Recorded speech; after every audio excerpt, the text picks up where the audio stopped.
Hey everybody, welcome to AverageDudeTV. It's Matt here. Today I'm going to be telling a story, if you will. It's about my diagnosis with type 1 diabetes. So for those of you who don't know, last July, towards the end of July, I was diagnosed with type 1 diabetes at the age of 18. And I'm going to tell you my story.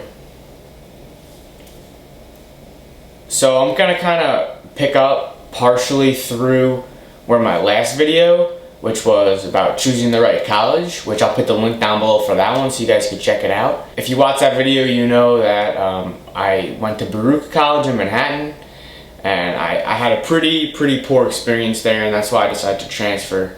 And basically what was happening was I wasn't in a good place. I was eating, which is actually unrelated to type 1 diabetes, but my diet was absolutely awful. Didn't have a meal plan, was eating fast food, candy, sugar, all that stuff for a year, and I kept losing weight. And every time I went home, I saw my family, my parents, my grandparents, they would ask me, you know, they noticed that I lost weight. They said, you know, are you okay? Are you not eating? They thought I was like starving myself or something, or they thought I was taking some sort of drug, or I don't know what they thought. And I didn't really think anything of it.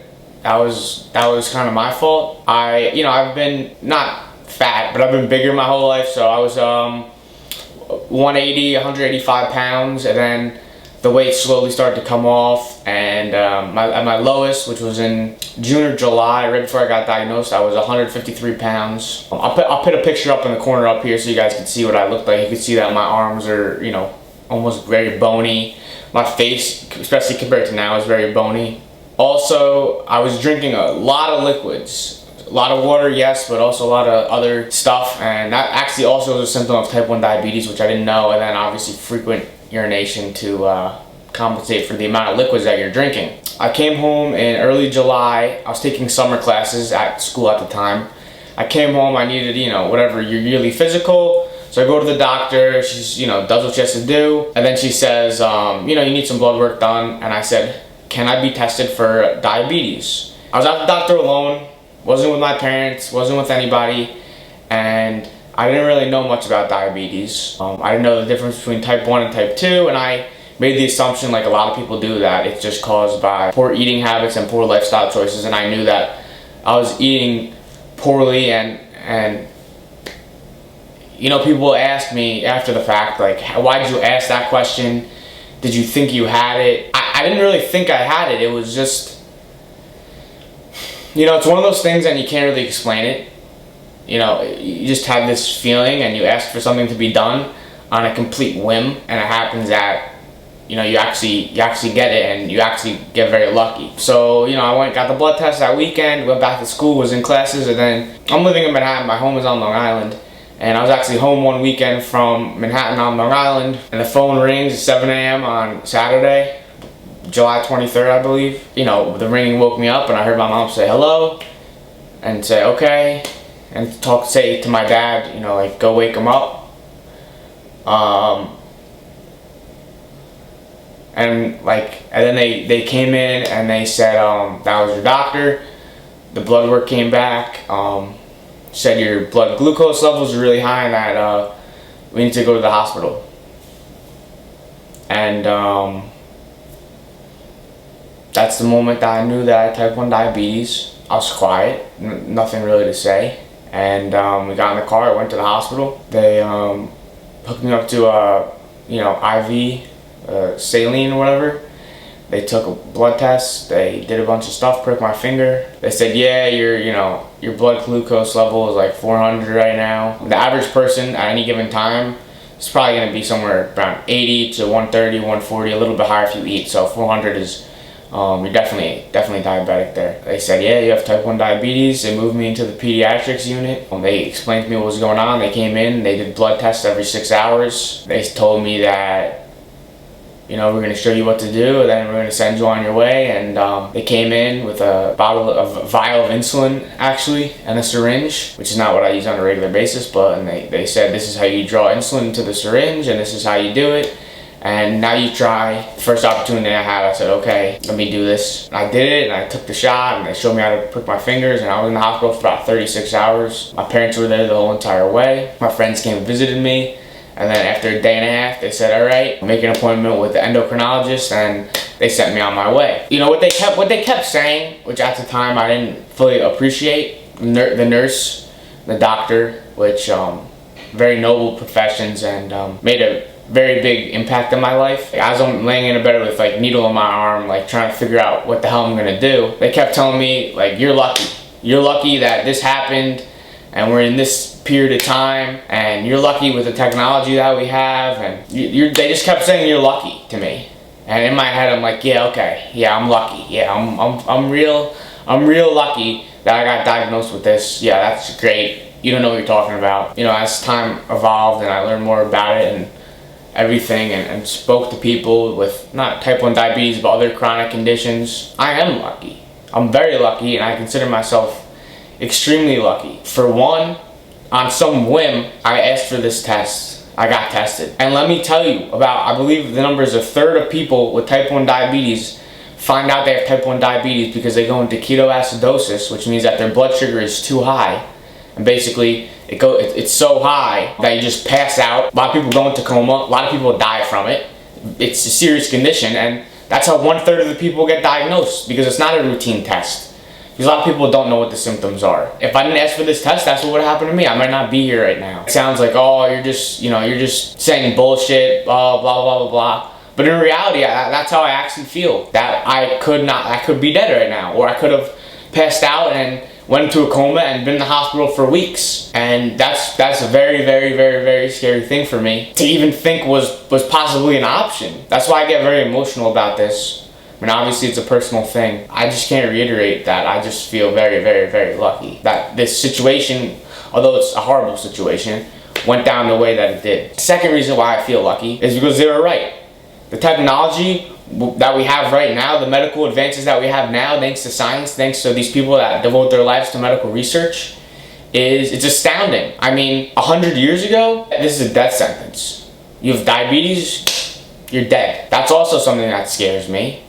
But I have to accept that we're not in that time anymore. We have more than that right now, and we're not going to be going, backwards. We have these great medical technologies. I mean, I wear a Dexcom G5, which is a continuous blood glucose monitor that syncs with my phone. Every 5 minutes, it tells me what my blood sugar is. I have a pump, which I'm going to set up next month, which I'm nervous about it. You want to live a healthy life, and you want to be the healthiest that you could be so you could perform optimally in everything.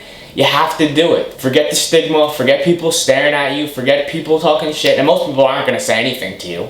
Even though in our heads we think, oh, I have a hearing aid, I'm wearing this medical device. Oh, people are going to say something to me. Who's going to say something to you? An asshole? I mean, really. Just people that are just full of shit anyway. That not your friends, not your family, not anybody that you know. That's my story. And then, as you know, I decided to move home. I'm taking a semester off and making major life changes. Now it's April. It's been 9 or 10 months. Hasn't even been a year yet. Feels like I've had this forever. I also feel lucky that this happened when I'm 18. Didn't happen when I was younger. I had that normal childhood. If I got this when I was younger, I would imagine my childhood would be very different. It would be very hard for me growing up at birthday parties and all that stuff. And it is hard for me now because it happens. Yeah, people are sensitive about your dietary needs and everything like that. But at the end of the day, man, I'm sitting there. It's that guy's birthday. They have a giant ass cake. If I told you that it didn't upset me even a little bit, that'd be a lie. But I have to understand that, one, I'm better because of this, I'm stronger because of this, I'm healthier because of this. At the end of the day, it's all about willpower. It's all about doing what's best for you, even if it's the harder option. And I'm a firm believer of the path of most resistance. That's how I feel about this. It's not easy. Does it get easier? Yeah, a little bit, but I mean, how easy could it be? You have to just understand where you're at, accept it, move forward, don't dwell on it. I was upset, very, very, very upset for about a month, right? And I was pissed, because your first thing is, I'm upset, I'm pissed, I'm projecting, right? So I was projecting on everybody. Something would happen and I would get upset and project my anger onto them even when they didn't deserve it, right? And that's not good because they don't deserve it. And you just make other people feel really, really, really shitty. And it's just, why? And I realized that, man, they just want to help you. No one's gonna tell you anything because they want to hurt you. Yeah, maybe they don't know what they're talking about. A lot of people don't. A lot of people try to give me advice and it's like they're giving me facts or information that's false. Instead of like going nuclear and being like, you don't know what you're talking about, I gotta you say thank you, I appreciate it. Maybe once in a while I'll educate them about the actuality of it. And sometimes what they say is definitely accurate. And I may already know it and I may not know it. But you gotta just thank those people for trying, because that's what it's about. It's about trying. Thank them. Don't get upset. Don't make anybody else upset. Don't take out any anger on anyone, because there's no one to be upset about. Especially when you have a chronic disease that is caused by nothing that you did. When you have a genetic disease, there's nothing that you could do. There's nothing that anyone could have done. It's not anyone else's fault, and it's not your fault. So just take what you're handed, move on, use it to make you stronger, use it to educate others, use it as steam. While other people see limitation, don't let it be a limitation, because it's not a limitation. I mean, if you let it be a limitation, I mean, there's people that are like, oh, poor me, I can't do any of this shit.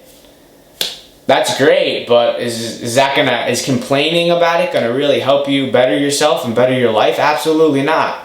And no one's gonna want to be around you because all you do is bitch. So you gotta take what you're handed, turn lemons into lemonade, move forward, and say, I'm not gonna let this define me. I'm not gonna let this hold me back. I'm not gonna let this limit me. And nobody else can judge me, because nobody else has a right to, because nobody else knows what I'm going through. Except the people that have it, of course. The communities are bigger than you think. There's always people available. Every one of us has friends and family that care. If you tell me that you don't, then you're just full of it. You gotta reach out to people. Stop being so afraid that you're gonna be vulnerable and emotional. Of course you're gonna be. You just got diagnosed with a chronic disease and you haven't even accepted that you have it yet. It's a process. And it doesn't end after a month, and doesn't end after 6 months or a year or 2 years or 5 years, or it's a process from now until the end of time. And that's what you need to accept. And you need to educate yourself the best you can. A lot of people are like upset about it, and they think that if they ignore the issue, they don't learn about it and they don't take care of it, that they won't have to go away. And I hate to say it, but the people that do that are dead. You have to take care of your problems. You can't ignore them. You can't be happy ignoring them. Address it, face it head on, ask for help when you need it. Go out there and motivate other people, and other people that just got diagnosed, that are as low as you were when you got diagnosed, right? You go back and you take the time and you take the energy, not because you need to, but because you want to. Because you know, I wish I had somebody when I got diagnosed that reached out to me, that helped me, that did all this and helped me get through it. And that's what the bottom line is here. The bottom line is helping other people, building relationships, and making sure that nobody feels as bad as that all-time low was. And that's what I'm here for. That's why I'm making this video. I want people to watch it. I want somebody that just got diagnosed with type 1 to watch this and say that he actually does know what I'm talking about. He actually knows how I feel, because he's actually been through it. Not a parent that says, I understand how you feel, but the kid will feel like they don't understand how I feel. I actually do. And that's what I want everybody to know. It doesn't have to be type 1 diabetes, it could be anything. Any disease, anything that other people, the outsiders, will call limitation, right? I know what that feels like. I live it. I'd really appreciate if you could share this video with anyone that has a chronic illness, whether it be type 1 diabetes or anything else, or anyone who is newly diagnosed, or just anyone that you think would benefit from this video. And I'll tell you what, guys, reach out to me personally. You can send me an email at matt.sokol13@gmail.com. I'll put my email down below. Or you can email our YouTube channel at AverageDudeTV@gmail.com. And make sure you subscribe also. There'll be a lot more videos in regards to, overcoming obstacles. And also like the video if you like the video. Leave comments. And at the end of the day, guys, this isn't going to work out. This video is not going to affect anybody if you don't help us by sharing it. So we really appreciate every single second of your time, every single like, and every single subscription. So I hope you enjoyed the video, guys, and I hope that you have a great day. And there's nothing that can get in your way except yourself. So go out there, make it happen, grind it out, stop bitching, and let's do it together, guys. Thanks for watching, guys. We hope you enjoyed the video. Make sure to subscribe, turn post notifications on, like, and comment. We appreciate the support and hope you check out our other videos.